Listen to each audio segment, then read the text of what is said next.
साथियों, आज हम वाल्मीकि रामायण के बालकांड के 48वें सर्ग की कथा सुनेंगे। साथियों, इस सर्ग की कथा सुनते समय हमें बहुत ध्यान देने की आवश्यकता है। हमें पहली बात तो ये समझनी चाहिए कि हम जब किसी महापुरुष के बारे में ये सुने कि उन्होंने कोई दुराचरण किया, तो सबसे पहले तो हमें इस बात को समझना चाहिए कि जैसे भक्तमाल में ये आता है कि जैसे माता अपने पुत्र को बहुत सुंदर सा नहलाती है, सजाती है और बहुत सुंदर बना देती है, लेकिन उसके बाद उसके कपार पर एक काला टीका लगा देती है जिससे उस बालक को नज़र ना लगे। उसी प्रकार भगवान अपने भक्तों को और महापुरुषों को एक डिठौना लगा देते हैं, उसे डिठौना कहा जाता है, काला टीका लगा देते हैं। उसे महापुरुषों का आचरण ना समझकर उसे डिठौना के रूप में देखना चाहिए और महापुरुषों की निंदा नहीं करनी चाहिए। तो आज के सर्ग में कथा आती है कि किस प्रकार देवराज इंद्र ने अहल्या के साथ दुराचार किया और अहल्या की भी इसमें सहमति थी, इसलिए अहल्या भी दुराचारणी है। तो चलिए, और उसके बाद उन्हें गौतम महर्षि ने श्राप दिया। तो चलिए अब 48वें सर्ग की कथा सुनते हैं। श्री सीतारामचंद्राभ्याम नमः। श्रीमद् वाल्मीकि रामायणम बालकांडम अष्टचत्वारिंशः सर्गः। राजा सुमति से सत्कृत हो एक रात विशाला में रहकर मुनियों सहित श्री राम का मिथिलापुरी में पहुंचना और वहां सूने आश्रम के विषय में पूछने पर विश्वामित्र जी का उनसे अहल्या को शाप प्राप्त होने की कथा सुनना। वहाँ परस्पर समागम के समय एक दूसरे का कुशल मंगल पूछकर बातचीत के अंत में राजा सुमति ने महामुनि विश्वामित्र से कहा, ब्रह्मण आपका कल्याण हो। ये दोनों कुमार देवताओं के तुल्य पराक्रमी जान पड़ते हैं। उनकी चाल ढाल हाथी और सिंह की गति के समान है। ये दोनों वीर सिंह और सांड के समान प्रतीत होते हैं। इनके बड़े बड़े नेत्र विकसित कमल दल के समान शोभा पाते हैं। ये दोनों तलवार, तरकस और धनुष धारण किए हुए हैं। अपने सुंदर रूप के द्वारा दोनों अश्विनी कुमारों को लज्जित करते हैं और युवावस्था के निकट आ पहुँचे हैं। इन्हें देखकर ऐसा जान पड़ता है मानो दो देवकुमार दैवेच्छावश देवलोक से पृथ्वी पर आ गए हों। मुने, ये दोनों किसके पुत्र हैं और कैसे किस लिए यहाँ पैदल ही आए हैं? जैसे चंद्रमा और सूर्य आकाश की शोभा बढ़ाते हैं, उसी प्रकार ये दोनों कुमार इस देश को सुशोभित कर रहे हैं। शरीर की ऊंचाई, मनोभाव सूचक संकेत तथा चेष्टा बोलचाल में ये दोनों एक दूसरे के समान है। श्रेष्ठ आयुध धारण करने वाले ये दोनों नरश्रेष्ठ वीर इस दुर्गम मार्ग में किस लिए आए हैं, यह मैं यथार्थ रूप से सुनना चाहता हूँ। सुमति का यह वचन सुनकर विश्वामित्र जी ने उन्हें सब वृत्तांत यथार्थ रूप से निवेदन किया। सिद्धाश्रम में निवास और राक्षसों के वध का प्रसंग भी वे यथावत रूप से कह सुनाया।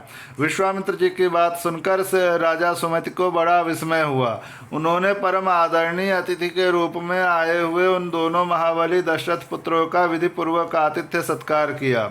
सुमति से उत्तम आदर सत्कार पाकर वे दोनों रघुवंशी कुमार वहाँ एक रात रहे और सवेरे उठकर मिथिला की ओर चल दिए। मिथिला में पहुंचकर जनकपुरी की सुंदर शोभा देख सभी महर्षि साधु साधु कहकर उसकी भूरी भूरी प्रशंसा करने लगे। मिथिला के उपवन में एक पुराना आश्रम था जो अत्यंत रमणीय होकर भी सुनसान दिखाई देता था। उसे देखकर श्री रामचंद्र जी ने मुनिवर विश्वामित्र जी से पूछा, भगवान, यह कैसा स्थान है जो देखने में तो आश्रम जैसा है, किंतु एक भी मुनि यहाँ दृष्टिगोचर नहीं होते हैं। मैं यह सुनना चाहता हूँ कि पहले यह आश्रम किसका था।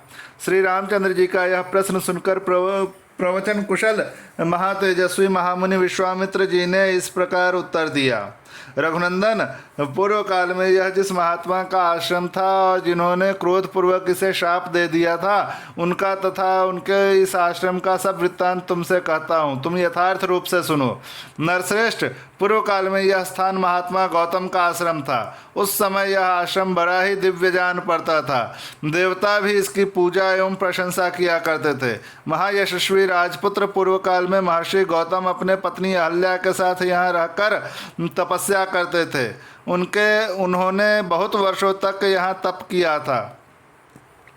एक दिन जब महर्षि गौतम आश्रम पर नहीं थे, उपयुक्त समय अवसर समझकर शचीपति इंद्र गौतम मुनि का वेश धारण किए वहां आए और अहल्या से इस प्रकार बोले। सदा सावधान रहने वाली सुंदरी, रति की इच्छा रखने वाले प्रार्थी पुरुष ऋतुकाल की प्रतीक्षा नहीं करते हैं।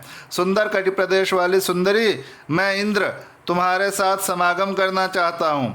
रघुनंदन महर्षि गौतम का वेश धारण करके आए हुए इंद्र को पहचान कर भी उस दुर्बुद्धि नारी ने, अहो देवराज इंद्र मुझे चाहते हैं, इस कौतूहलवश उनके साथ समागम का निश्चय करके वह प्रस्ताव स्वीकार कर लिया। रति के पश्चात उसने देवराज इंद्र से संतुष्ट चित्त होकर कहा, सुरश्रेष्ठ, मैं आपके समागम से कृतार्थ हो गई। प्रभो, अब आप शीघ्र यहाँ से चले जाइए। देवेश्वर महर्षि गौतम के कोप से आप अपनी और मेरी भी सब प्रकार से रक्षा कीजिए। तब इंद्र ने अहल्या से हंसते हुए कहा, सुंदरी, मैं भी संतुष्ट हो गया।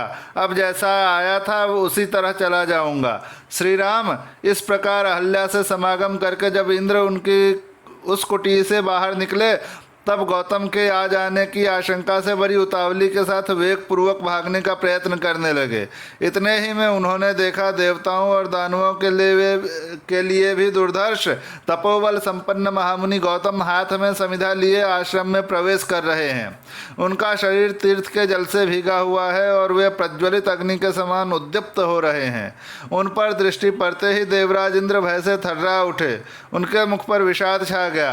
दुराचारी इंद्र को मुनि का वेश धारण किए देख सदाचार संपन्न मुनिवर गौतम जी ने रोष में भरकर कहा, दुर्मते, तूने मेरा रूप धारण करके यह न करने योग्य पाप कर्म किया है, इसलिए तू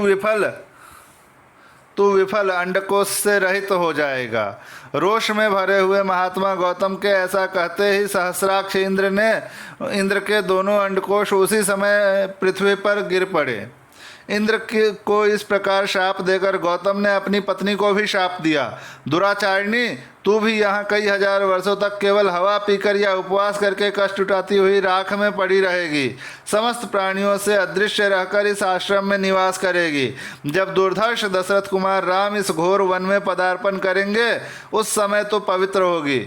उनका आतिथ्य सत्कार करने से तेरे लोभ मोह आदि दोष दूर हो जाएंगे और तू प्रसन्नतापूर्वक मेरे पास पहुंचकर अपना पूर्व शरीर धारण कर लेगी।